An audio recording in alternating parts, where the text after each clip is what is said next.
All right, I'm back, and next up is the SwiftUI cookbook for navigation. We're going to be watching that session together, and quick explanation how this works. So if you want to watch alongside me the session, then make sure to prepare the session. I'm going to do it right now because I want to have the session downloaded up front, so I have the full quality available. And this really large here. So cookbook, SwiftUI cookbook for navigation. We download that up front, and basically while I'm watching it, I'm going to have a small thumbnail at the bottom right of your screen, and I'm just going to show that so you know that I'm basically, you can see where I'm currently at, and you can just be sure that I'm seeing the same thing as you are. But I'm not going to pause the video at any time. Instead, I'm going to count down from 3 when I click play, and then I'm going to watch it through and taking notes while watching it, and you can watch it. Or if you're not interested in watching it alongside me, you just want to see my summary document and going through that, and at the end, just fast forward to the end of the video, and you should be able to do that as well. But the download is completed, so let's get this prepared here. Let me get this back to the start, and I think we can start watching it now. What's going on? All right, I'm counting down, and we're watching it together. 3, 2, 1, go.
Looks quite complicated, to be honest.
All right, so that was the entire session. I just have to look up the article's name again.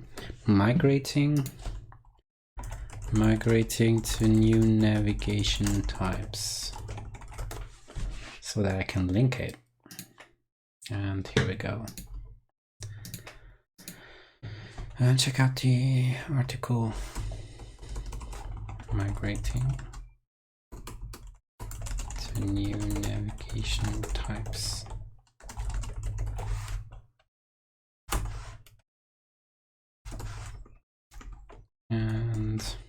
All right. So let me turn on the music again. Oh, was I not showing the... Did I forget to show the thumbnail? Yeah, could be. Anyways, you knew when I clicked the start button, so sorry for that. But let's go through the summary document here. There was quite a bit of things mentioned, and there are a few tips that are interesting and probably are going to help. I think it's not a whole overhaul, it's just making things a bit more easy and providing some more recipes, how they call it. All right, so we have definitely some new stuff and also like new init methods for stuff that we already had. For example, navigation link always needed the contents, and now you can provide like a value. It's mentioned here. You can provide a value to navigation link and we'll just render it. Like if you just provide a string value, for example, I'm guessing it will just be able to render that. That's how I understood it, at least. Then we have a navigation stack that is completely new, and navigation split view. And the way that this article already, I looked at this article a bit, puts it is basically they want us to transition away from navigation view. In its place, use navigation stack and split view. So basically they're splitting navigation view into navigation stack and navigation split view. And they have mentioned relatively clearly when to use what. They said if you need, in the recipes here, if you need a basic stack of views with detail view and back buttons, that's like how you have it typically on the iPhone, where you have like a full screen view and you want to go to full screen detail view, then use a navigation stack at the top level. And I'll go into the more details there, but basically I say this is most useful on iPhone, Apple TV, and Apple Watch. So if you're working on those, you're probably gonna want to start with this navigation stack. And if you want to implement a multi-column kind of view, where you have like multiple things shown in the screen at the same time, they say you should use the new navigation split view. And for the split view, that's basically my gist of it, is you have to manage the selection yourself, because you have to introduce the selected category, whereas on the navigation stack, you're just putting into it the data that you have, and it will take care of knowing like basically that you have selected a specific thing. You just have to specify a path in that case. So let me show you how that works. So in this example, you can see that they have specified a path, and the path is with data. You can see like this is the recipe that can be selected, and within the recipe they're selecting another recipe. That's how the part that I don't quite understand yet, because you can have multiple selected. Or is it if you just multi-select? I'm guessing that this is for multi-select, if you want to select multiple and then do things with that. Maybe that's that, but you specify the path that you have selected and pass it to, I think it was to the list directly here. So I don't have the code here, photograph, but you can also use the navigation path for mixed data. So if you have a recipe, and then that makes more sense. If you have a recipe and then you have like a recipe detail view, and that could be ingredient, for example, you can click on a recipe and an ingredient.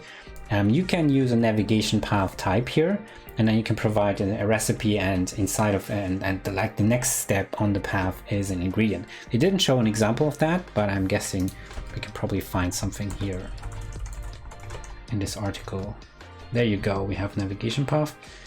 Changes that you make to the array affect what the container displays right now, as well as what people encounter as they navigate through the stack. You can support even more sophisticated programming navigation if you use navigation path to store the path information rather than a plain collection of data. Do they have mentioned it again? No, not really, but it's basically a type erased list of data representing the content of a navigation stack. And I'm just guessing it's relatively easy to use, although this is quite complicated. Serialize the path. Okay, it's maybe not that easy to use, and maybe that's what they have done in here, where we had this implementation of the model. Where is it? Here we go. So that's the navigation model, observable object. This might have been that, but I'm not really sure about it yet. Anyway, so we should definitely read things. Happy Applemas, thank you very much and welcome to the stream, Uli Witness. How are you doing? Are you watching WWDC videos? We just watched, let me show you, we just watched the SwiftUI cookbook for navigation, and we go through the details here, and there's really a lot that they said there. And I think we have to try it out and play around with it to really understand it, but they have mentioned 3 methods, so I'm still in the summary. They have told us like about the new navigation stack and navigation split view, which I've already summarized. So split view has 2 variants, one with 2 columns and one with 3 columns, so that's definitely great. The navigation link, it's there, we still have it, and it can be placed inside of stack and split view. Now we have virtual cocoa heads in about half an hour, so I'm making my food and hoping to get around in the videos tomorrow. Yeah, no worries, no worries. All the videos, basically the whole stream, I'm splitting it into videos for each video. So I'm going to have the videos title, and the first ones actually should be up already on my YouTube channel, so you should be able to see them here. There you go. So what's new in Xcode? That's the first session that I watched yesterday, and they're always coming to YouTube with 24 hours later. That's just a requirement from Twitch. But you can basically click in this and just watch the specific video if you want to watch alongside me. And then at the end, I'm also going through some stuff here like I do right now. So we have navigation link is still around. We have also something relatively completely new. This is navigation destination. And this is really interesting because if you have a look at this code here, navigation destination, you can provide basically the type, and I'm assuming that this is the path type that you need to provide that we saw above, and it will basically allow you to navigate programmatically. You can just change then your path that you have set elsewhere, and it will somehow navigate directly into the destination. That's how I understood it. The new stuff is looking really good this year. Yeah, there's so much though that and some of it I don't quite understand yet, and especially the navigation destination that I'm currently talking about. It allows for programmatic navigation. That's basically the gist of it. And I think we will all get used to using navigation destination quite a bit. Oh yeah, a lot of the affiliate you can upload right away, but don't publish until 24 hours later. Yeah, that's exactly what I'm doing. That's exactly what I'm doing. I mean, this got published while I was streaming. That's because I already set this up front. And you'll see all the content from today that I'm currently recording also on YouTube. So they went into the internal representation, so we kind of understand things better. So they show basically that internally, when we use the navigation destination, it has a path and it has multiple navigation destinations and pushed views. And then when you push, for example, apple pie, and then click pie crust, I'm assuming that apple pie is of type recipe and pie crust is also of type recipe. It basically pushes these views here into the stack, and then you have this path. And then you can, where's the function? Or okay, I don't have the function here. Let me try to find it in the stream, and just take a screenshot there, because that's the interesting part, how you do in programmatic navigation. There we go. So then with all this in place, you can do programmatic navigation just like that by saying the selected category. In this case, I think this is the split view example, so maybe we should move it down. Okay, I'm not sure where to move it exactly, but I'm going to keep it here. You can basically change the path. That's the interesting part. And by changing the path, you navigate out.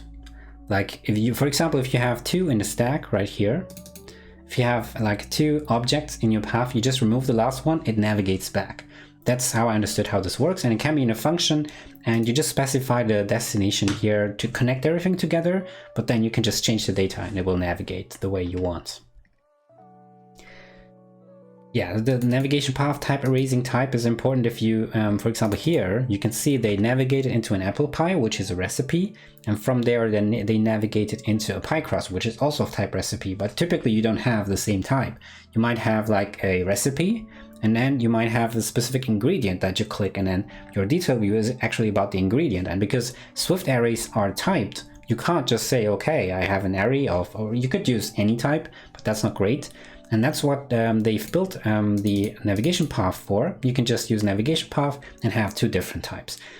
I think this is more complicated than what one might think, because from looking at this here, you can see this example with the navigation path, although maybe it's not that complicated, but yeah, I don't see quite yet how that works.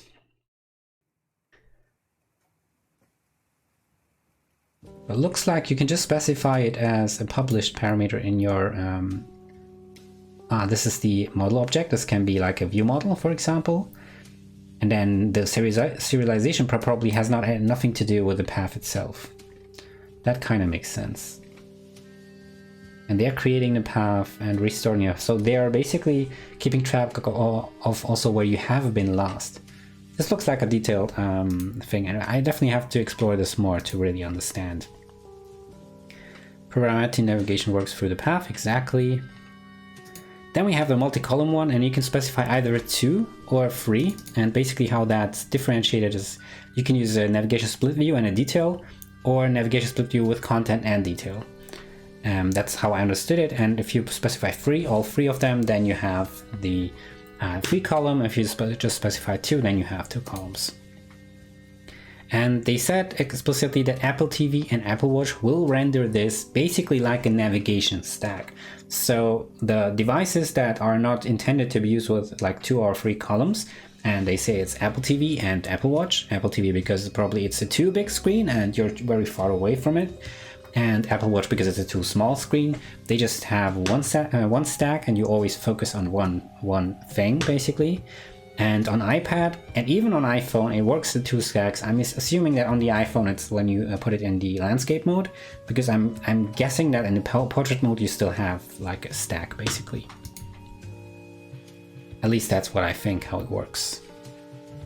Alright, that's about it, I think, for this. This is just a 2-column stack. And that's very important maybe to highlight. For the 2-column stack example, they showed that you can combine these together, and you should even do that. So they said, and showed here in this example, where they have outside a navigation split view, and inside the detail, they have a navigation stack. You can totally combine them, and it will work nicely. So you can see they have like this left sidebar.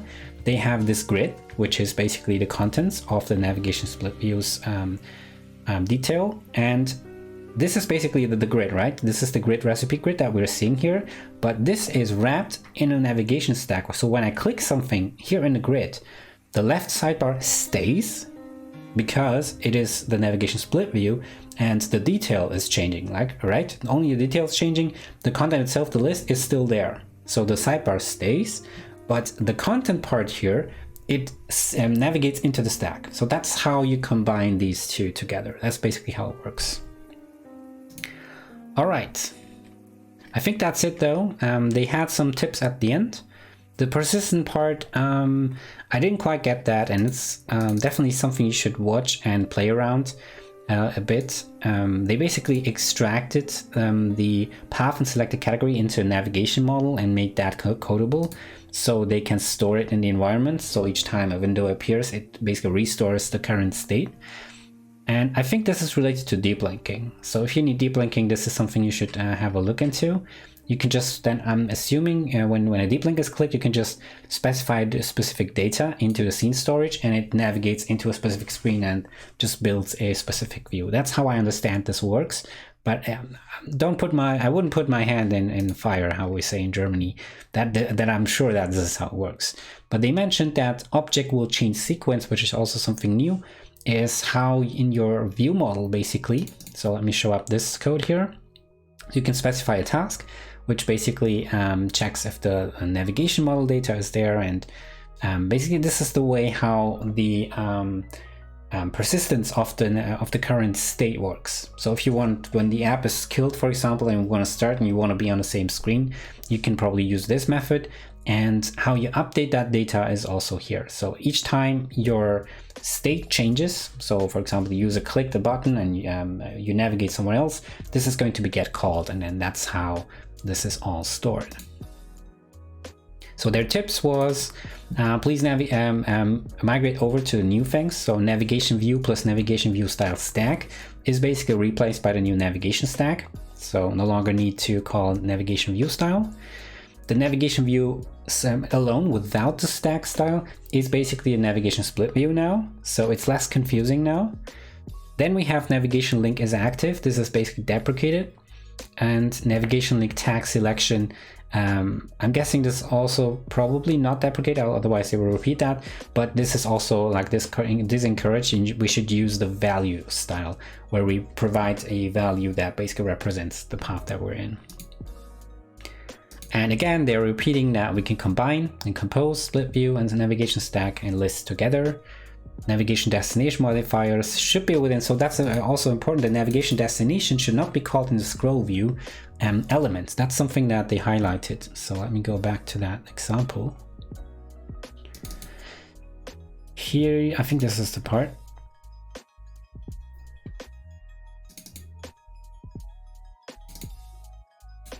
Yeah, we have a scroll view.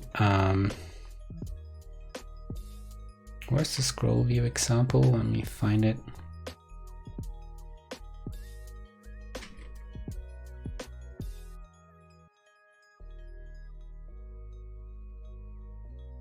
Okay, I can't find the scroll view example, but what they had said was when you have a scroll view and you have a lot of elements in it, and those elements have like a navigation link, for example. So when you click a specific element you want to navigate into a new view, you shouldn't put the navigation link on each element, because the element might be out of screen, and then the whole underlying engine, the UI engine, might not have any reference to that, and then might not able to find out, okay, there is something and this is now clicked and I should navigate into it now. Instead, you should put it on the scroll view itself, like the navigation link or navigation destination, I think is a new method, or the modifier, and that's basically how you should do that instead. And just that also mentioned there. And they want us to start with navigation split view, if it makes sense. And I think it just doesn't make sense if your device is Apple Watch only or tvOS only. In that case, you can start with navigation stack right away. Otherwise, we should start with navigation split view for most apps. That's basically their tips. And that's about it for the SwiftUI cookbook for navigation session. This was a long one, both the session and the discussion. This is also quite complicated, to be honest. But that's basically about it. And